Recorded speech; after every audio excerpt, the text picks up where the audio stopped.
నమస్కారం. తులారాశిలో జన్మించిన మిత్రులందరికీ మనస్ఫూర్తిగా స్వాగతం. మీరు ఎప్పుడూ అందరూ బాగుండాలని, ప్రశాంతంగా ఉండాలని కోరుకునే మంచి మనసు వారు. మీ రాశి యొక్క చిహ్నమైన త్రాసులాగే మీరెప్పుడూ న్యాయం వైపు, సమతుల్యం వైపు ఉంటారు. అలాంటి మీ జీవితంలో 2026 సంవత్సరం నుండి 2027 సంవత్సరం వరకు, అంటే శ్రీ పరాభవ నామ సంవత్సరంలో గ్రహాల సంచారం మీకు ఎలాంటి ఫలితాలను ఇవ్వబోతుందో ఇప్పుడు మనం వివరంగా తెలుసుకుందాం. జ్యోతిష్యం అనేది మన భవిష్యత్తును ఖచ్చితంగా రాసేది కాదు, కానీ మనకొక దారిని చూపిస్తుంది. మనకు ఎదురయ్యే పరిస్థితుల గురించి ముందుగానే ఒక అంచనా ఇస్తుంది. ఏ విషయాల్లో మనం ధైర్యంగా ముందుకు వెళ్ళవచ్చు, ఏ విషయాల్లో కొంచెం జాగ్రత్తగా, నిదానంగా అడుగు వేయాలి అని మనకు ఒక మార్గదర్శనం చేస్తోంది. కాబట్టి ఇప్పుడు మనం చెప్పబోయే విషయాలను ఒక సలహాగా తీసుకుని మీ జీవితాన్ని మరింత అద్భుతంగా ప్రణాళిక వేసుకోండి. ఈ సంవత్సరం మీ బలం ఏంటి, మీ బలహీనత ఏంటి, ఏ గ్రహాలు మీకు వరాలు ఇవ్వబోతున్నాయో, ఏ గ్రహాల విషయంలో మీరు కొంచెం ధ్యాస పెట్టాలో వివరంగా లోతుగా తెలుసుకుందాం. మొట్టమొదటగా మన జీవితంలోని మంచి చెడులను ఎక్కువగా ప్రభావితం చేసే ముఖ్యమైన గ్రహాలు ఈ సంవత్సరం మీ రాశి చక్రంలో ఎక్కడెక్కడ ఉన్నాయో చూద్దాం. ఎందుకంటే వారి కదలికలే మన జీవితంలోని మార్పులకు కారణం. శని. మీ అందరికీ ఒక శుభవార్త. శని భగవానుడు మీ రాశికి ఆరవ ఇంట్లో సంచరిస్తున్నాడు. దీనిని జ్యోతిష్య శాస్త్రంలో రోగస్థానం లేదా శత్రుస్థానం అంటారు. మామూలుగా 6వ ఇల్లు అంటే మంచిది కాదు, శని అంటే కూడా చాలామంది భయపడతారు. కానీ జ్యోతిష్యంలో ఒక గొప్ప సూత్రముంది. ఒక చెడు ఇంట్లో శనిలాంటి కఠినమైన గ్రహం కూర్చుంటే అది విపరీత రాజయోగం లాంటి అద్భుతమైన ఫలితాన్నిస్తుంది. అంటే మైనస్ అయినట్టుగా మీ రోగాలను, మీ శత్రువులను, మీ అప్పులను ఈ శని భగవానుడే దగ్గరుండి నాశనం చేస్తాడు. ఇది మీకు ఈ సంవత్సరంలో అతి పెద్ద బలం. రాహువు మీ రాశికి ఐదవ ఇంట్లో అంటే పుత్రస్థానంలో సంచరిస్తున్నాడు. ఇది కొంచెం మనల్ని ఇబ్బంది పెట్టే విషయం. కేతువు మీ రాశికి 11వ ఇంట్లో అంటే లాభస్థానంలో ఉన్నాడు. ఇది డబ్బు విషయంలో, మీరు కోరుకున్న కోరికలు తీరడం విషయంలో చాలా మంచి సూచన. గురువు. ఇక దేవతల గురువైన బృహస్పతి అంటే గురువు జూన్ 2వ తారీఖు వరకు మీ 9వ ఇంట్లో అంటే భాగ్యస్థానంలో ఉండి మీకు అదృష్టాన్ని ఇస్తాడు. ఆ తరువాత మీ 10వ ఇంట్లోకి అంటే కర్మస్థానం లేదా ఉద్యోగస్థానంలోకి ప్రవేశిస్తాడు. మళ్ళీ అక్టోబర్ 31వ తారీఖు తరువాత గురువు 11వ ఇంట్లోకి అంటే లాభస్థానంలోకి అడుగుపెడతాడు. ఈ గ్రహాల స్థానాలను బట్టి చూస్తే ఈ సంవత్సరం తులారాశివారికి చాలా విషయాల్లో అద్భుతంగా, కొన్ని విషయాల్లో మాత్రం కొంచెం జాగ్రత్తగా ఉండాలని సూచిస్తోంది. ఇప్పుడు ఒక్కొక్క విషయం గురించి చాలా వివరంగా మాట్లాడుకుందాం. ఈ సంవత్సరం మీ ఆరోగ్యానికి ఢోకా లేదు. దీనికి కారణం 6వ ఇంట్లో బలంగా కూర్చున్న శని భగవానుడు. చాలా కాలంగా అంటే ఏళ్ల తరబడి మిమ్మల్ని వేధిస్తున్న పాత ఆరోగ్య సమస్యలు, దీర్ఘకాలిక అనారోగ్యాలు ఏవైనా ఉంటే, ఉదాహరణకు నడుము నొప్పి, మోకాళ్ల నొప్పులు, షుగర్, బీపీ లాంటివి, అవి ఈ సంవత్సరం మీ అదుపులోకి వస్తాయి. మీరు ఊహించని విధంగా మీ ఆరోగ్యం మెరుగుపడుతుంది. అసలు ఈ జబ్బు నాకు ఉండేదా అని మీరే ఆశ్చర్యపోతారు. మీ శరీరంలో రోగ నిరోధక శక్తి చాలా బలంగా తయారవుతుంది. దీనివల్ల వాతావరణం మారినా, పక్కన నలుగురికి జలుబు, జ్వరం వచ్చినా అవి మిమ్మల్ని అంత సులభంగా తాకలేవు. మీలో ఒక కొత్త ఉత్సాహం, ఒక కొత్త హుషారు వస్తుంది. ఉదయాన్నే లేవడానికి బద్ధకించే మీరు ఇప్పుడు చాలా చురుకుగా ఉంటారు. వ్యాయామం చెయ్యాలనో, నడకకు వెళ్లాలనో మీకే అనిపిస్తుంది. ఆరోగ్యపరంగా ఇది మీకు ఒక వలం లాంటి సమయం. ఆరోగ్యంతో పాటే శనిదేవుడు 6వ ఇంట్లో ఉండటం వల్ల మరో 2 ముఖ్యమైన లాభాలున్నాయి. అవేమిటంటే శత్రువుల మీద పూర్తి విజయం మరియు అప్పుల నుండి విముక్తి. ముందుగా శత్రువులు అంటే కేవలం మనతో రోడ్డు మీద గొడవ పడేవాళ్లే కాదు. మీ ఎదుగుదల చూసి ఓర్వలేనివాళ్లు, మీ కార్యాలయంలో మీ గురించి మీ పై అధికారి దగ్గర చెడుగా చెప్పేవాళ్లు, మీ వెనుక మీ గురించి తప్పుగా మాట్లాడేవాళ్లు కూడా శత్రువుల కిందకే వస్తారు. ఈ సంవత్సరం శనిదయ వల్ల అలాంటి వాళ్లు వాళ్లంతట వాళ్లే సైలెంట్ అయిపోతారు. వాళ్లు మీమీద వేసే ప్రతికూల ప్రభావం సున్నా అయిపోతుంది. మీ గురించి చెడుగా మాట్లాడిన వాళ్లే మీ దగ్గరకు వచ్చి మంచి మంచిగా మాట్లాడుతారు. మీ తెలివితేటలతో, మీ ప్రవర్తనతో వాళ్ల నోరు మూయిస్తారు. ఒకవేళ మీకు ఏవైనా కోర్టు గొడవలు, న్యాయపరమైన చిక్కులు చాలా కాలంగా నడుస్తూ ఉంటే అవి ఈ సంవత్సరంలో మీకు అనుకూలంగా పరిష్కారం అయ్యే అవకాశాలు చాలా బలంగా ఉన్నాయి. మీ పక్షాన న్యాయం గెలుస్తుంది. ఇక రెండవ ముఖ్యమైన విషయం అప్పులు లేదా రుణాలు.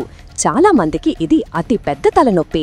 నెల రాగానే కట్టాల్సిన నెలవారీ వాయిదాలు, అప్పులు, క్రెడిట్ కార్డ్ బిల్లులు, చేతిబద్దులు ఇలా రకరకాల అప్పులతో ఇబ్బంది పడుతున్న తులారాశివారికి ఇది ఒక శుభవార్త. శని 6వ ఇంట్లో ఉండటం వల్ల మీ పాత అప్పులన్నీ తీర్చడానికి కొత్త కొత్త దారులు తెరుచుకుంటాయి. డబ్బు సంపాదించడం ఒక ఎత్తు, అయితే అప్పులు తీర్చడానికి ఒక ధైర్యం, ఒక పట్టుదల కావాలి. ఆ మానసిక ధైర్యాన్ని శని ఇస్తాడు. మీకు రావలసిన పాత డబ్బులు చేతికి అందవచ్చు, లేదా మీ జీతం పెరగవచ్చు, వ్యాపారంలో లాభాలు రావచ్చు. ఈ అదనపు డబ్బుతో మీరు ఒక మంచి ప్రణాళిక ప్రకారం ఒక్కొక్కటిగా మీ అప్పులన్నీ తీర్చేస్తారు. అప్పు లేనివాడిని అనే ప్రశాంతమైన నిద్ర ఈ సంవత్సరం మీకు దొరుకుతుంది. ప్రేమ, సంతానం మరియు చదువు. ఈ సంవత్సరం మీరు చాలా జాగ్రత్తగా ఉండవలసిన ఏకైక విషయం ఇదే. దీనికి కారణం రాహువు మీ రాశికి 5వ ఇంట్లో ఉండటం. రాహు అంటే ఒక పొగలాంటివాడు. మన కళ్లకి ఒక మాయని, ఒక భ్రమని కల్పిస్తాడు. నిజం కానిదాన్ని నిజమని నమ్మిస్తాడు. 5వ ఇల్లు మన తెలివికి, ఆలోచనకి, ప్రేమకి, సంతానంకి సంబంధించిన ఇల్లు.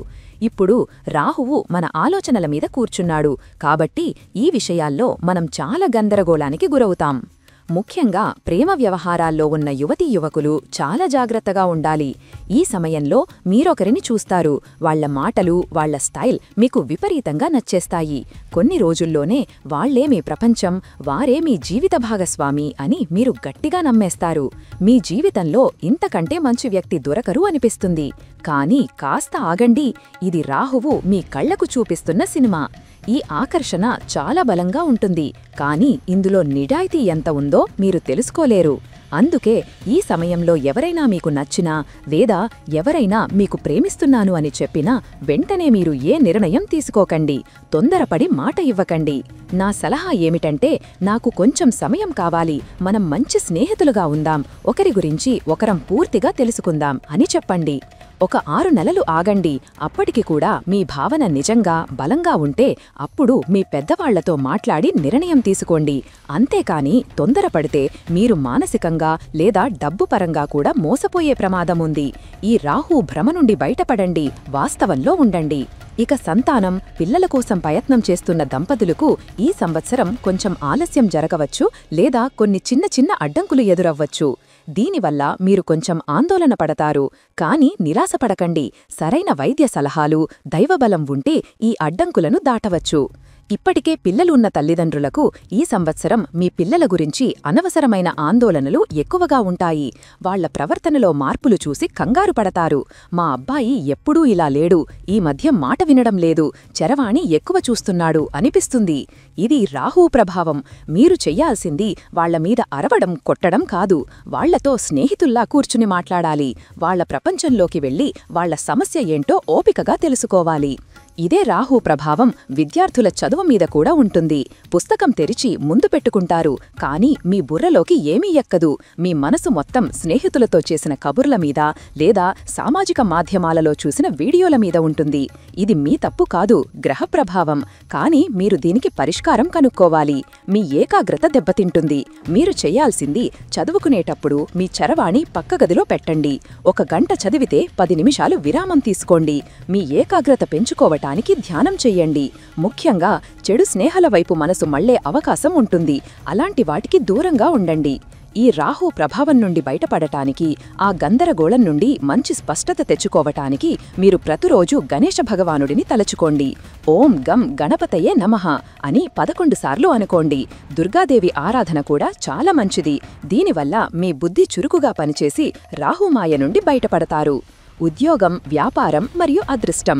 ఇప్పుడు మళ్లీ ఒక అద్భుతమైన విషయానికి వద్దాం. అదే గురువు ప్రభావం. గురువు అంటే శుభం, అదృష్టం, జ్ఞానం. గురువు మన జీవితంలో ఒక పెద్ద దిక్కులాంటివాడు. మనకు అండగా ఉండి సరైన దారి చూపిస్తాడు. ఈ సంవత్సరం గురువు మీకు అండగా ఉన్నాడు. ముఖ్యంగా జూన్ 2వ తారీఖు వరకు గురువు మీ రాశికి 9వ అంటే భాగ్యస్థానంలో ఉంటాడు. భాగ్యస్థానమంటే మీరు పెద్దగా ప్రయత్నం చెయ్యకుండానే మీ అదృష్టం వల్ల పనులు జరిగిపోవడం. మీ దస్తరం ఎక్కడో కార్యాలయంలో ఆగిపోయుంటుంది. అది సడన్గా ముందుకు కదులుతుంది. మీకు రావలసిన డబ్బు ఎప్పటినుండో రాదు, అది ఇప్పుడు వస్తుంది. గురువుల తండ్రిగారి ఆశీస్సులు మీకు బలంగా ఉంటాయి. ఇది ఏమైనా కొత్త పనులు మొదలుపెట్టడానికి లేదా పై చదువుల కోసం విదేశాలకు వెళ్లటానికి అద్భుతమైన సమయం. జూన్ 2 తర్వాత గురువు మీ 10వ ఇంట్లోకి అంటే కర్మస్థానంలోకి వస్తాడు. 10వ ఇల్లు అంటే మీ కార్యాలయం, మీ పని. ఇక్కడకు గురువు రావడమంటే మీ పై అధికారి దృష్టి మీ మీద పడుతుంది. మిమ్మల్ని నమ్మి ఒక పెద్ద పని లేదా ఒక కొత్త బాధ్యత అప్పగిస్తారు. ఇది మీకు కొంచెం కష్టంగా అనిపించవచ్చు. రాత్రి పగలు పని చెయ్యాల్సి రావచ్చు. ఆందోళన పెరుగుతుంది, పని ఒత్తిడి ఉంటుంది. కానీ మీరు అస్సలు భయపడకండి. ఈ కష్టమే మీకు రేపు ఒక పెద్ద పదోన్నతి లేదా పెద్ద జీతం పెంపు తెచ్చిపెడుతుంది. మీ పేరు, మీ గౌరవం కార్యాలయంలో, సమాజంలో పెరుగుతుంది. ఇక అక్టోబర్ 31వ తారీఖు తర్వాత గురువు లాభస్థానంలోకి వస్తాడు. అక్కడ ఇంతకు ముందే కేతువు ఉన్నాడు. ఇది డబల్ ధమాకా లాంటిది. గురువు అదృష్టాన్ని ఇస్తాడు, కేతువు ఆకస్మిక లాభాలను ఇస్తాడు. మీరు చాలా కాలంగా కోరుకుంటున్న కోరికలు ఈ సమయంలో నెరవేరుతాయి. డబ్బు మరియు లాభాలు. డబ్బు విషయానికి వస్తే కేతువు మీ లాభస్థానంలో అంటే 11వ ఇంట్లో ఉన్నాడు. ఇది చాలా అద్భుతమైన స్థానం. కేతువు ఇక్కడ ఉండటం వల్ల మీకు డబ్బుకు లోటు ఉండదు. మీ ఆదాయం చాలా స్థిరంగా ఉంటుంది. అంతేకాకుండా కేతువు అప్పుడప్పుడు ఆకస్మిక ధనలాభాన్ని అంటే ఊహించని డబ్బును ఇస్తాడు. మీరు ఎప్పుడో పెట్టిన పెట్టుబడుల మీద ఇప్పుడు పెద్ద లాభం రావచ్చు, లేదా వాటాల వ్యాపారం లాంటి వాటిలో ఊహించని లాభాలు రావచ్చు. కేతువు ఇచ్చే డబ్బుతో పాటు కొంచెం వద్దులే అనే వైరాగ్యం కూడా ఇస్తాడు. అంటే డబ్బు వస్తున్నా మీరు దానికి పూర్తిగా అతుక్కుపోరు. వచ్చిన డబ్బులో కొంత దాన ధర్మాలకు కూడా ఉపయోగిస్తారు. ఇది చాలా మంచి పరిణామం. కుటుంబం మరియు పెళ్లి. ఇక చివరగా మీ కుటుంబం మరియు పెళ్లి విషయాలు చూద్దాం. గురువు శుభగ్రహం కదా, ఆయన దృష్టి మీ కుటుంబ స్థానం మీద, పెళ్లి స్థానం మీద కూడా ఉంటుంది.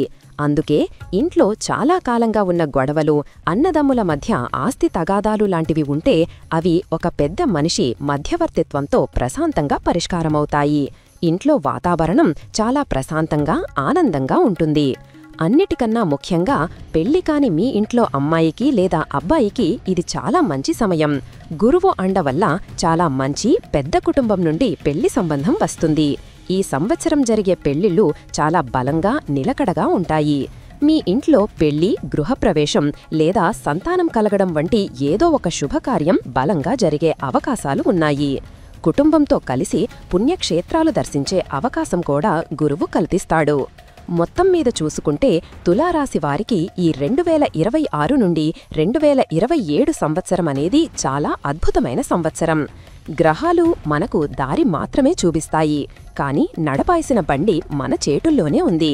ఈ సంవత్సరం శనిదేవుడు మీకు ఒక రక్షణ కవచంలా ఉండి మీ ఆరోగ్యాన్ని, మీ ఉద్యోగాన్ని కాపాడుతున్నాడు. గురు భగవానుడు మీకు దారి చూపిస్తూ మీ కుటుంబంలో, మీ వృత్తిలో శుభాలను ఇస్తున్నాడు. కేతువు మీకు లాభాలను ఇస్తున్నాడు. మీరు చెయ్యాల్సిందల్లా ఒక్కటే, రాహు సృష్టించే చిన్న చిన్న గందరగోళాలను అంటే ప్రేమ వ్యవహారాల్లో తొందరపాటు, చదువులో ఏకాగ్రత లేకపోవడం వంటి వాటిని మీ తెలివితో, మీ విచక్షణతో దాటుకుంటూ ముందుకు వెళ్లడమే. మీ ఆరోగ్య బలం, మీ ఉద్యోగ బలం ఈ సంవత్సరం అద్భుతంగా ఉన్నాయి. వాటిని పూర్తిగా ఉపయోగించుకోండి. ప్రేమ విషయంలో ఒక్కటే జాగ్రత్త. ఈ పరాభవనామ సంవత్సరం మీ అందరికీ అన్ని విజయాలను, సంతోషాలను ఇవ్వాలని మనస్ఫూర్తిగా కోరుకుంటున్నాను. ఈ వీడియో మీకు నచ్చినట్లయితే లైక్ చెయ్యండి, షేర్ చెయ్యండి. ఇలాంటి మరిన్ని వీడియోల కోసం ఛానల్ను సబ్స్క్రైబ్ చేసుకోండి. అలాగే బెల్ ఐకాన్ను నొక్కండి.